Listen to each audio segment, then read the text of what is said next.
मंसूर साहब, ये जो इमरान खान साहब ने कहा है कि जी विकेट के दोनों तरफ खेलने वाले लोग ये फैसला कर रहे हैं इन्होंने यजीदी निज़ाम के साथ चलना है या नजरिए के साथ चल रहा है, इस विकेट के दोनों तरफ खेलने वाले कौन हो सकते हैं? वो आइडेंटिफाइबल भी होंगे तो या तो उनको फारग कर दें वो जिस जोंदों पे हैं, लेकिन उन्हें ये कहना कि आप फैसला कर लें कि आपने किस निज़ाम की तरफ चलना है या किस तरफ चलना है, ये is it a product of acute frustration ये जो खान साहब ने कहा है, या ये इसके पीछे कोई थॉट आउट चीज है तहरीक इंसाफ की कि वो वार्निंग कर दे रहे हैं कि भाई हमने आइडेंटिफाई कर लिया है जो दोनों तरफ खेल रहे हैं लोग उनको?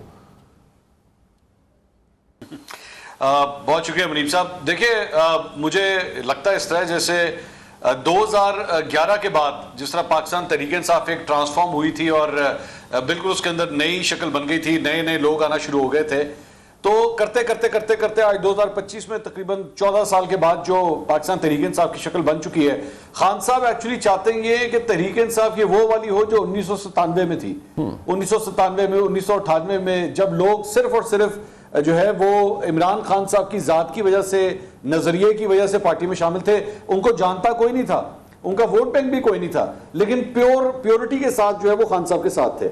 लेकिन जो इसके अंदर वायरस आया या जो भी तब्दीली आई वो तो 2011 में खान साहब ने खुद दरवाजे खोले और उसके बाद लोग जो है अंदर एंटर हुए।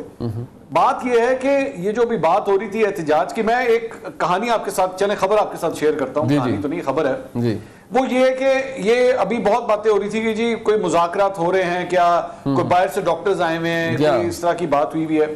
तो मेरी एक साहब से बात हुई अभी आपके प्रोग्राम से चंद घंटे पहले जी जी, जो बेसिकली इमरान खान साहब के लिए मुज़ाकरात करने के अंदर इन्वॉल्व रहे हैं, बाहर से आए हुए हैं और वो अभी भी पाकिस्तान में हैं जी जी। और वो अभी मुझे नहीं पता कि हालिया हुई है, लेकिन आज से चंद माह पहले तो कम से कम उस प्रोसेस का हिस्सा थे, ये मैं कंफर्म कर सकता हूँ। तो मेरी उनसे बात हुई, मैंने कहा जी आप कर रहे हैं आजकल कोई बातचीत, कोई डील शील चल रही है? उन्होंने मुझे कहा जी आपने माहौल देखा है, यहाँ पे कोई डील हो सकती है क्या? ये जो हरकतें ये लोग कर रहे हैं इसमें कोई डील हो सकती है? मैंने कहा जी क्या मतलब आपका? कहते हैं आप देखिए जंग के अंदर जो इन्होंने जो कुछ किया, जिस किस्म के बयान दिए, उसके बाद जब आसिम मुनीर साहब जो है फील्ड मार्शल के ओहदे पे आए, उसके बाद जो बयान दिया गया अलीमा खान साहिबा की जानिब से, उसके बाद ये जो बातें की जाती हैं जी हम एहतिजाज करेंगे, हम सड़कें गर्म कर देंगे, लोगों को बाहर निकाल देंगे, इस माहौल के अंदर क्या कभी बात हो सकती है क्या? इवन इंडिया और पाकिस्तान ने भी अगर आपस में इकट्ठे बैठना होगा ना, सबसे पहला कदम ये होगा कि सीज फायर होगा, जो हो चुका है। अब इसके अगले कदम की तरफ हम देख रहे हैं कि हाँ शायद ये आपस में इकट्ठे बैठेंगे। तो यहाँ पे तो सीज फायर ही नहीं हो रहा, यहाँ पे गोलाबारी बंद होगी तो कोई बातचीत होगी, तो कोई माहौल ही नहीं है इस वक्त के किसी किस्म की कोई बातचीत हो सके या इमरान खान साहब को किसी किस्म की फिलहाल कोई डील मिल सके।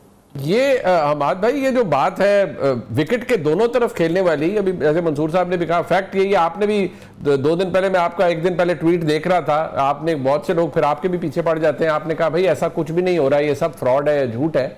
मुझे सिर्फ ये बताइए, ये जो विकेट के दोनों तरफ खेलने वाले हैं, क्या इसमें वैसे जान के मान पा के कहा जाता है, क्योंकि गंडापुर साहब भी बुरा मना जाते हैं, क्या ये इशारा गंडापुर साहब की तरफ है? क्योंकि बहुत से लोग तो उनको हरफ तनकीद बनाते रहते हैं कि जी वो कॉम्प्रोमाइज्ड हो गए हैं, वो कुछ नहीं कर रहे, हालांकि वो खान साहब का मुकदमा तो बेचारे हर जगह जाके लड़ते हैं, बनता कुछ नहीं, उसका कुछ नहीं कहा जा सकता। मुनीब वो कहाँ मुकदमा लड़ते हैं? मैं आपको एक ब्रेकिंग दे दूं कि खान साहब के 2 अहम तरीन रहनुमाओं ने, चले मैं अभी नाम नहीं लेता, उन्होंने खान साहब को गलत इत्तलात पहुंचाई है कि एस्टेब्लिशमेंट के साथ हमारे राब्ते हैं और वो ये कह रहे हैं, वो ये डिमांड कर रहे हैं, ये कह रहे हैं, हालांकि इस तरह से मुलाकात ही नहीं हुई थी। अच्छा, ये झूठ यानी कि खान साहब को बोला गया है? खान साहब को मुकम्मल तौर पर झूठ बोला गया, सिरे से मुलाकात ही नहीं हुई थी, लेकिन अपनी अहमियत बढ़ाने के लिए खान साहब को एक तरह से एंगेज करने के लिए इस तरह की बातें की जा रही है। दूसरी तरफ आप देखें तो इमरान खान बजाते खुद कंफ्यूज भी है, डरे सहमे भी है, और मैं अपनी बात वाज़ेह करूं कि डरे सहमे इसलिए कि उन्होंने मुकम्मल तौर पर यानी खुले आम उन्होंने एक ऑप्शन छोड़ दिया है कि एस्टेब्लिशमेंट के साथ बात करना चाहता हूं।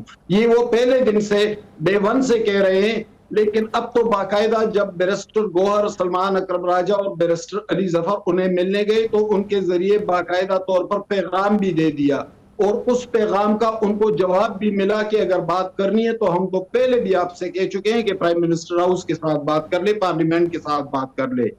दूसरी तरफ वो और दबाव डाल रहे हैं कि मैं एहतिजाज करूंगा, तो भाई आप एहतिजाज कहां करेंगे? जिस सूबे में आपकी ताकत है वो सूबा करप्शन और बैड गवर्नेंस में लथपथ हो चुका है। आने वाले चंद दिनों में आप एक ऐसा खौफनाक स्कैंडल देखेंगे जो पाकिस्तानी तारीख का सबसे बड़ा स्कैंडल होगा। 40 अरब उसके सामने कुछ भी नहीं होंगे। अब कारकुन भी इमरान खान की रहाई नहीं चाहते। नहीं, ये बड़ी खतरनाक बात नहीं, मतलब ये जो आपने कारकुन क्या मतलब, कारकुन तो इमरान खान के लिए पागल है, वो तो चाहता है कि इमरान खान बाहर आए। ये गलत तासुर है मुनीब, ये गलत तासुर है कि कारकुन पागल हो रहे हैं। कारकुनों के अपने अपने मफादात है। अब 10,000 मसाजिद को सोलर दिए गए थे, 4 लाख सोलर 38 लाख पर खरीदा गया। ये जो 34 लाख की करप्शन हुई है मसाजिद के सोलर में, ये कारकुनों को ये पैसे गए हैं। अच्छा, ठेकों के मामलात अलग से हैं कि कारकुन उसमें इन्वॉल्व है। प्लांटेशन के मामलात अलग है कि कारकुनों मतलब आप कह रहे हैं कि खैबर पख्तूनख्वा में बकौल आपके कि जो लूट खसूट है वो उस मौजूदा निजाम के लोगों को सूट कर रही है, और वो ये चाहते हैं कि खान साहब कभी बाहर ना निकलें, और उनको फायदा है कि खान साहब जेल में रहें, और वो खान साहब से गलत बयानी भी करते हैं। मेरे जरा साथ रहिएगा, क्योंकि आपने अहम खबर दी है। जरा अलीना आप देखिएगा इसको, जरा इसको रिफ्लेक्ट कीजिएगा कि ये जो अभी आपने भी, in fact you were the first one to quote, and I still want obviously Mansoor sahab के वो भी इसके ऊपर अपना ओपिनियन दे, but I want you to reflect on this कि ये विकेट के दोनों तरफ खेलने वाले कौन है। विकेट के दोनों तरफ खेलने वाले बैरिस्टर गौर खान तो नहीं हो सकते, क्योंकि उनका मेरे नजदीक तो कॉन्डक्ट वही है जो जिस पे लोग बहुत तनकीद करते हैं, बट वो आता है कि as a sober decent man who wants Imran Khan out, और वो कोशिश भी करते हैं, but who else it could be. Muneeb, बिल्कुल नीयत पे शक नहीं किया जा सकता। मेरे ख्याल से हर कोई पाकिस्तान तहरीक इंसाफ के अंदर अपनी अपनी कैपेसिटी में ज़रूर कोशिशें तो ज़रूर कर रहा है। ये रिफ्लेक्टिव उसमें भी होता है, उन तमाम डिसीजन में भी। आपको याद होगा किस तरह से सुबह 7 बजे जो है वो जेलें खुलवा के मुलाकात भी फैसिलिटेट करवा दी जाती हैं।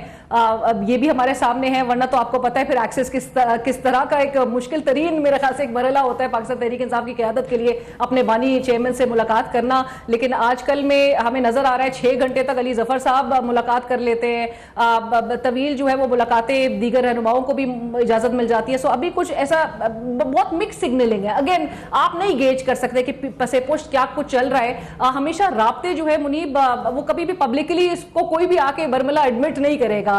हर कोई अपनी अपनी कैपेसिटी में राब्ते कर रहा है। हुकूमत के साथ भी जो हमारी इतलात है उसमें पाकिस्तान तहरीक इंसाफ की क़यादत में से काफी ऐसे लोग भी हैं कि जो कि हुकूमत के साथ भी ट्राई कर रहे हैं, कोशिशें कर रहे हैं। कुछ तो ऑन रिकॉर्ड आके ये भी कह देते हैं कि जी आपने पेरोल पे जाके वो दरख्वास्त क्यों इस्लामाबाद हाईकोर्ट में जमा कराई। आपने अगर उस एपीसी के में ही अगर आपने शिरकत को यकीनी बनवाना था तो उसके लिए रास्ता हाईकोर्ट का नहीं था, उसके लिए रास्ता जो है वो हुकूमत के साथ नेगोशिएट करना था। सो हर कोई अपनी कैपेसिटी में कर रहा है। लेकिन जहां पर आप ये वाली बात करें कि जी अवाम शायद इस पूरे खैबर पख्तूनख्वा की स्पेशली अवाम वो बड़े बाशऊर लोग हैं। मेरे ख्याल से आपको पता है कि वो एक रिवायत रही है कि जहां पर जो इनकॉम्पिटेंट क़यादत इवन इन द पास्ट जो रही हैं वो बड़े क्लोजली मॉनिटर करते हैं। जो डिलीवर नहीं करता वो उसको दोबारा मौका भी नहीं देते आने का। सो अगर तो अवाम के हवाले से हम कुछ नहीं कह सकते कि जी अवाम शायद उस माहौल के हवाले से या वहां पे करप्शन किस तरह से किस हद तक सरगर्म है